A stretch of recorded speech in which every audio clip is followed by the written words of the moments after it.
Harga cabai naik, pangkat Prabowo naik, suara PSI juga ikut-ikutan naik. Partai suara tidak sah Indonesia. Setidaknya itu disematkan oleh publik menyikapi fenomena melonjaknya suara PSI. Naik hingga mencapai 3,13% dalam kisaran waktu 19 jam. Wes, saya naik udelmu wes, iya. Mumpung jek ono, mumpung jek ono, iya. Gila, keren banget nih partai. Dalam waktu 2 jam suara PSI nambah 19.000 suara hanya dari 110 TPS saja. Luar biasa banget nih. Ini hanya dari 10 TPS. Dari sini aja udah kelihatan. 383.340 dibagi 10 TPS itu berarti 1 TPS berapa jumlahnya? 8.000. Come on. Karena Assalamualaikum warahmatullahi ta'ala wabarakatuh. Hari ini cukup heboh teman-teman ya, dengan suara PSI yang menurut beberapa pengamat itu terjadi keganjilan dan keanehan karena dalam beberapa jam tiba-tiba suara dari partai PSI ini melejit sangat dahsyat.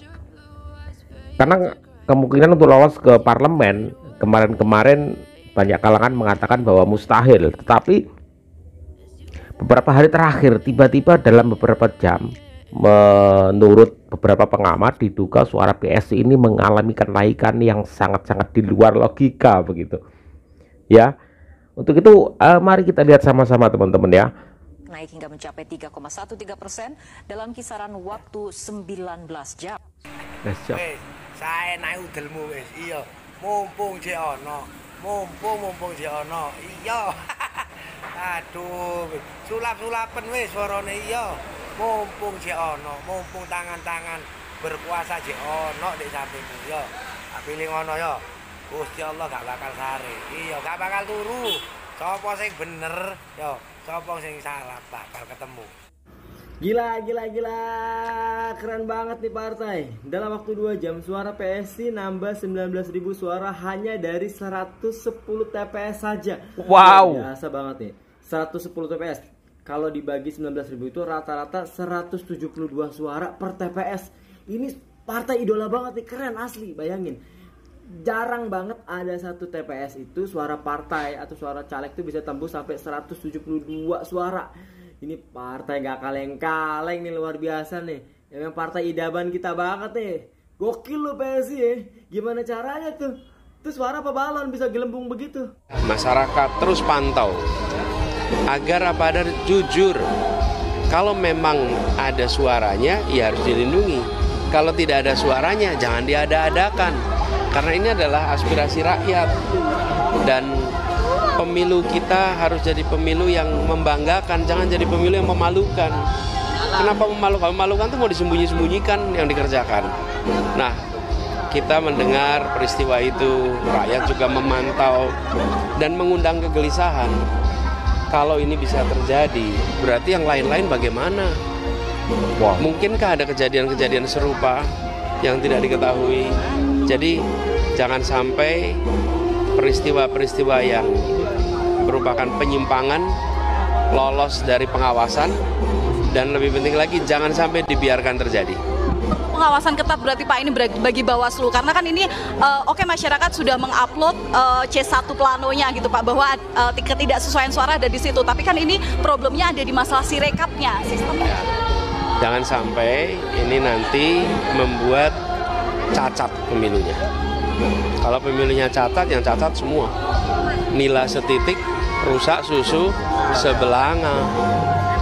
Begitu terjadi peristiwa yang seperti ini, maka itu akan bisa merusak semua. Kalau merusak semua, kepercayaan rakyat bisa hilang. Hilang terhadap proses pemilu kemarin. Dan pemerintah harus ikut bertanggung jawab. Walaupun ketuanya adalah anak presiden, tapi bukan berarti kemudian segala hal bisa dilakukan terhadap partai yang dipimpin oleh anak presiden. Wow, malah lebih ketat lagi pengawasannya supaya tidak ada jajaran di bawah yang kemudian melakukan kegiatan-kegiatan walaupun tanpa diperintah. Tapi inisiatif-inisiatif bisa terjadi itu. Mengapa kodok tak bicara? Karena tikus sedang cari muka. Ada partai tak punya suara, sekarang melambung tiba-tiba. Ayo kita ketawa, Jangan tanya kok bisa, ya bisalah. Di negara yang serba ngelantur, apapun bisa diatur. Jangan tanya kok bisa. Partai yang sebelumnya tidak punya suara, kok sekarang tiba-tiba melambung mendekati 4%. Ya, Sorry ye. biar bisa masuk parliamentary threshold. Karena putusan MK kan baru berlaku tahun 2029. Nah sekarang kan belum bisa dipakai tuh putusan MK-nya. Jadi ya mau nggak mau harus dipaksakan masuk. Tinggal main trik-trik sulap aja kali ya. Cuman problem dan pertanyaannya adalah partai yang sebelumnya sudah masuk 4%, nah sekarang tiba-tiba jadi sedikit mengalami kemunduran nih. Ya jadi 3% sekian, jadi nggak masuk dong ya. P3 bisa kegeser Kalau yang P3 sono ya. nggak masuk berarti yang ini harus masuk nih. Yang tadinya 2% sekian sekarang udah mulai melonjak. 3% sekian, nanti lama-lama tiba-tiba 4% aja. P3 Jangan gimana? tanya kok bisa? Ya lihat dulu dong ketumnya siapa, anaknya siapa. Naik, naik, suaranya naik, tinggi sekali. Dulu banjir di zaman Anies, banyak yang mengkritisi. Kini banjir zamannya Budi, rindu partai PSI. Sorry ya. Nggak masuk akal. Khusus untuk PSI ya, saya belum buka yang di Gelora. Itu misalnya tanggal 15 Februari, angkanya adalah 2,68%. Untuk tanggal 1 Maret, itu sudah 3,02%. Ini hanya dari 10 TPS. Dari sini aja udah kelihatan. 383.340 dibagi 10 TPS itu berarti 1 TPS berapa angkanya? 8.000. Come on. Karena per TPS saja maksimal 300 ya Bang Roy ya? Makanya, jadi ya, saya nggak mau nyalain siapa-siapa. Tapi artinya, dari sini sebenarnya KPU harus cepat mengkoreksi. Berarti ada sesuatu yang salah. Kalau misalnya ada kenaikan suara PSI bahkan sampai lolos PT, nah ada dua kemungkinan, satu quick count-nya yang salah atau KPU-nya yang salah. Kasus Filipina itu menarik. Namfrel mengatakan pemenang pemilu tahun 86 disebut dengan istilah snap election itu adalah Aquino, sementara KPU-nya Filipina mengatakan pemenangnya adalah Ferdinand Marcos. Secara formal Komlek unggul karena yang menyelenggarakan pemilu adalah Komlek, tetapi secara sosial masyarakat Filipina lebih percaya pada Namfrel dan akhirnya mereka turun dalam jumlah yang besar sekali dan muncullah revolusi ETSA, dan nama lain dari revolusi ETSA adalah revolusi quick count. Itu sebenarnya sudah terjadi semacam ijma ulama quick count. Jadi tidak ada satupun lembaga penyelenggara quick count yang memprediksi PSI lolos PT. Nah, kalau misalnya ada kenaikan suara PSI bahkan sampai lolos PT, nah ada dua kemungkinan, satu quick count-nya yang salah atau KPU-nya yang salah. Nah, tetapi kalau kita merujuk pada pengalaman dan sekaligus sejarah quick count, nama lain quick count itu parallel vote tabulation. Nah, fungsi utama quick count itu alat deteksi kecurangan. Nah, mengapa disebut sebagai alat deteksi kecurangan? Karena quick count itu dilakukan dengan mengirim enumerator langsung di TPS yang terpilih sebagai sampel. Jadi prosesnya adalah enumerator tadi mengirim data hasil rekapitulasi suara langsung ke data center kami di pusat melalui pemrograman statistik langsung kemudian diolah. Sementara dalam sistem proporsional, data yang sudah dihitung di tingkat TPS itu dibawa ke PPS tingkat desa, kemudian naik ke atas ke tingkat kecamatan namanya PPK, kemudian naik tingkat kabupaten, naik tingkat provinsi sampai tingkat pusat. Nah, tiap jenjang itu potensial menyumbang potensi error atau kecurangan. Nah, makanya kemudian quick count itu berfungsi untuk membypass ya penghitungan suara tidak secara berjenjang tetapi secara langsung. Nah, kalau kemudian terjadi perbedaan, kasus Filipina itu menarik ya, kasus Filipina. Kasus Filipina itu menunjukkan ketika terjadi perbedaan antara quick count yang dilakukan oleh Namfrel dan hasil penghitungan suara yang dilakukan oleh Komlek, Komlek itu KPU-nya Filipina, itu terjadi perbedaan fatal. Namfrel mengatakan pemenang pemilu tahun 86 disebut dengan istilah snap election itu adalah Aquino. Sementara KPU-nya Filipina mengatakan pemenangnya adalah Ferdinand Marcos. Secara formal Komlek unggul karena yang menyelenggarakan pemilu adalah Komlek. Tetapi secara sosial masyarakat Filipina lebih percaya pada Namfred. Dan akhirnya mereka turun dalam jumlah yang besar sekali dan muncullah revolusi EDSA. Dan nama lain dari revolusi EDSA adalah revolusi quick count. Jadi intinya quick count itu seringkali dianggap lebih powerful untuk mendeteksi potensi kecurangan. Nah pertanyaannya, apakah kenaikan suara PSI serta-merta ada kecurangan? Belum tentu, kita nggak tahu ini. Saya sendiri ditanya di Twitter saya oleh banyak netizen, saya belum berani mengambil kesimpulan seperti itu. Bahwa ada anomali, iya. Tetapi apakah anomali itu akibat kecurangan atau operasi politik?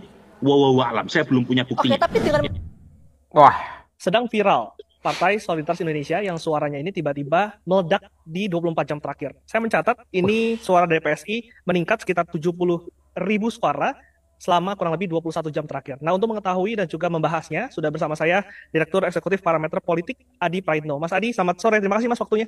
Selamat sore Mas. Waduh. Mas Adi, ini media sosial lagi heboh nih Mas soal kenaikan suara dari PSI yang tiba-tiba meledak ketika semuanya ini sepertinya dari kemarin sudah landai gitu Mas. Mas Adi melihatnya terkejutkah, kaget, atau seperti apa? Ya saya kira bukan hanya medsos yang terkejut ya, tapi hampir semua orang, terutama mereka politisi, tim sukses, tim pemenangan, aktivis-aktivis pemilu, aktivis demokrasi, tentu ini dianggap semacam satu-satunya anomali dalam pemilu kita di 2024 ini ya terkait dengan Pilegs.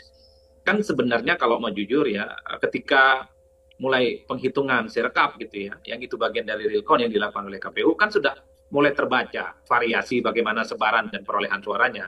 Dan hampir itu setara dengan perolehan yang diperoleh oleh setiap partai di Pileg ya versi quick count. Nah PSI ini menurut saya memang pengecualian. Pengecualian persis ya, unpredictable, di luar bayangan semua orang yang saya kira memang tiba-tiba dalam kurang lebih sekitar 1 kali 24 jam suaranya ini kan paling beranjak secara signifikan dibandingkan dengan yang lain. Itu penting menurut saya untuk dijelaskan kepada publik Mas ya. Kenapa begitu? Karena calon-calon yang lain atau partai-partai yang lain yang diprediksi tidak lolos ke parlemen, ini kan suaranya stagnan sebenarnya. Landai, kalaupun toh naik 0,0 sekian persen, ya suaranya nggak terlampau signifikan. Tapi PSI ini memang cukup melejitkan. Ini yang sepertinya menjadi pertanyaan publik. Apa yang istimewa dari PSI? Apa yang kemudian menjadi luar biasa dari PSI sehingga suaranya agak berbeda dengan yang lain. Oleh karena itu bagi saya dua hal jadinya Mas.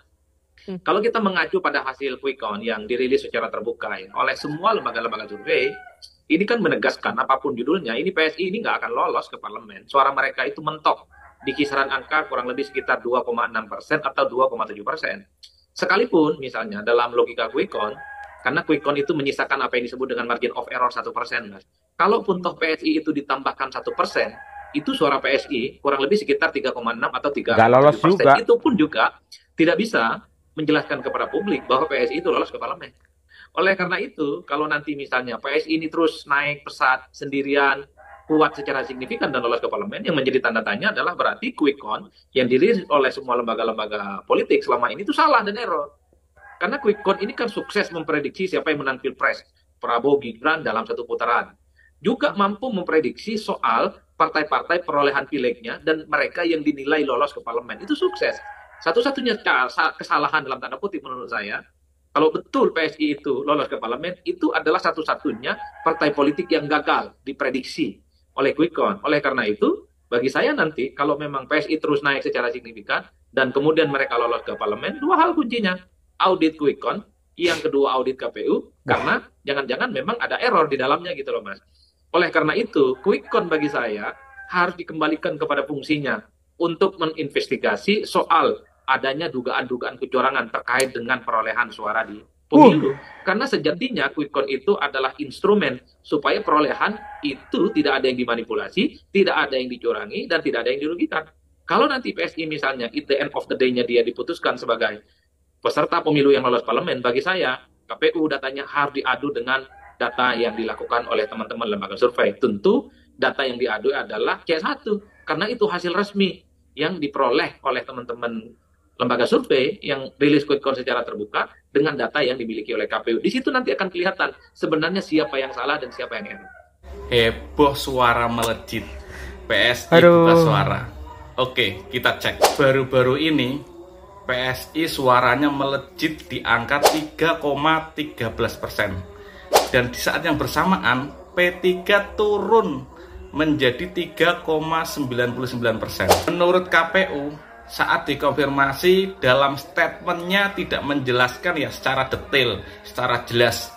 Apa karena takut salah ngomong ya? Undang-Undang Pemilu menegaskan bahwa perolehan suara peserta pemilu yang disahkan oleh KPU itu berdasarkan rekapitulasi resmi yang dilakukan oleh PPK, KPU Kabupaten Kota, KPU Provinsi, KPU RI, dan saat ini sedang berlangsung rekapitulasi berjenjang. Sejalan yang dikatakan Grace Natali, kita tunggu karena rekapitulasi sedang berjalan dan kritik keras dari P3 pun disampaikan jangan sampai ada operasi sayang anak. Maka Operasi sayang anak. independensi di tubuh KPU menjadi harapan besar demokrasi yang sehat. Kira-kira apa pendapat kalian? Komen ya. Akhir-akhir ini banyak yang lagi naik. Harga beras naik, harga cabai naik, pangkat Prabowo naik, suara PSI juga ikut-ikutan naik. Partai suara tidak sah Indonesia. Setidaknya itu disematkan oleh publik menyikapi fenomena melonjaknya suara PSI di Pileg 2024. Kita tahu bahwa syarat partai untuk duduk di kursi DPR RI adalah menyentuh angka minimal 4% dalam parliamentary threshold. Dan PSI di awal-awal diumumkan quick count hanya menyentuh angka 2,6%-an. Artinya nggak bisa duduk di Senayan. Ya, partai yang diketuai oleh anaknya Jokowi ini dicurigai publik melakukan kecurangan besar dalam operasi ilegal menaikkan suara di Pileg 2024. Gimana enggak? Publik menemukan berbagai kejanggalan dalam naiknya suara PSI. Misalnya ditemukan hanya dalam hitungan 2 jam suara PSI itu naik 19.000 suara dan itu cuma di 110 TPS. 24 jam kemudian, suara PSI yang tadinya di bawah 3% melonjak menjadi 3,13%. Gila. Ternyata selain bom atom sama ban dalam, ada lagi yang bisa meledak, yaitu suara PSI. Publik juga menemukan berbagai modus kecurangan di berbagai TPS daerah. Misalnya di TPS Cilegon, suara yang tidak sah di sana ternyata dikonvert menjadi suara PSI di dalam websitenya KPU. Terus di Gunung Kidul, suara TPS di sana PSI cuma 5. Tapi di input di website KPU ada 31. Dan ditemukan juga di ratusan TPS lainnya tentang modus kecurangan ini. Termasuk modus kecurangan naiknya suara PSI dianggap hasil mencuri suara-suara partai yang lain. Aduh, kayaknya swiper jangan mencuri sekarang perlu kita ganti jadi PSI jangan mencuri. Sayangnya, fakta-fakta kecurangan ini malah ditanggapi KPU dengan sok polos. Salah satu komisioner KPU bilang mereka nggak paham apa-apa tentang lonjakan naiknya suara PSI. PSI sendiri menanggapi kecurigaan publik dengan tidak bijaksana dengan mengatakan akan melaporkan pihak-pihak yang menuduh PSI melakukan kecurangan. Curang, PSI curang, PSI curang, PSI curang. Belum juga berkuasa kok sudah berlaga represif sih. Cawapres 02 Gibran yang juga merupakan kakaknya Kaesang mengatakan baru-baru ini di publik, tolong kawal adik saya dalam Pileg 2024. Jokowi, Gibran, Kaesang, Anwar Usman, Bobi, siap dah emang kalian yang paling punya negara ini. Dan makin herannya ada salah satu politisi PSI yang merespon dengan bilang bahwa tuduhan publik ini adalah bentuk ketakutan orang-orang PSI masuk Senayan dan mengganggu kenyamanan di Senayan. Bos, kita itu bukan takut, kita itu jijik sama partai yang ngakunya muda tapi kelakuannya kolonial. Partai yang ngakunya anti dinasti tapi sekarang mendukung keluarga dinasti. Partai yang dulu ngasih piagam kebohongan ke Prabowo sekarang malah loyal dan menjilat Prabowo Subianto. Mending itu PSI urus dulu aja Heru Budi. Giliran gubernurnya teman baik Jokowi didiemin. Kemarin-kemarin di Jakarta sih paling berisik tuh. Aduh, nggak tahu lagi teman-teman harus bilang apa kayak gini tuh. Aduh, dalam waktu 2 jam 19.000 suara masuk hanya di beberapa TPS yang kemudian kalau itu dikonversi berarti satu TPS itu bisa berapa itu berapa ribu. Padahal satu TPS itu paling 300 orang 250 orang satu TPS. Aduh, takut keliru, takut salah ngomong ya kan. Tapi memang keadaan kenyataan seperti itu loh. Ya, apa kita mau tutup mata? Apakah kita bilang takut kalah kalian? Kalah ya kalah saja. Tapi kenyataan di lapangan itu seperti itu loh. Ya. Kita terima jika itu benar-benar kalah, dan juga kalah secara terhormat, menang secara terhormat, kita terima. Tetapi keadaan di lapangan, apakah kalian mau menutup mata? Terutama dengan pendukung paslon 02, dengan kejadian-kejadian yang banyak terjadi hari ini. Terus udah gitu kalian mengatakan kalian takut kalah ya kalah aja. Yang namanya orang kalah ya banyak sekali tuntutan-tuntutan, tuduhan-tuduhan ya banyak. Itulah yang kalian katakan. Ya, kenapa seperti ini? Aduh, saya sendiri bingung mau ngomong apa, bingung. Anomali, nggak masuk akal. Suatu hal yang sebenarnya kita tahu itu salah, dibuat-buat. Tiba-tiba ada banyak orang, sekelompok orang pendukung itu tiba-tiba membenarkan kesalahan-kesalahan itu. Lalu di mana pikiran kita, otak kita, hati nurani kita kemana? Ya, aduh, ya Tuhan, ya Allah, ya Tuhan. Allahu Akbar. Kita tunggu aja teman-teman. Ya, apakah ntar PSI akan masuk ke PT Parliamentary Threshold? Apakah PSI masuk? Padahal dari sekian banyak pengamat politik, juga quick count awal-awal itu masuk cuma sekitar 1 atau 2, berapa persen yang akan sangat kesulitan untuk masuk ke parlemen. Tiba-tiba jangan dalam jangka waktu kurang dari 24 jam tiba-tiba suaranya itu seperti yang kita lihat sama-sama.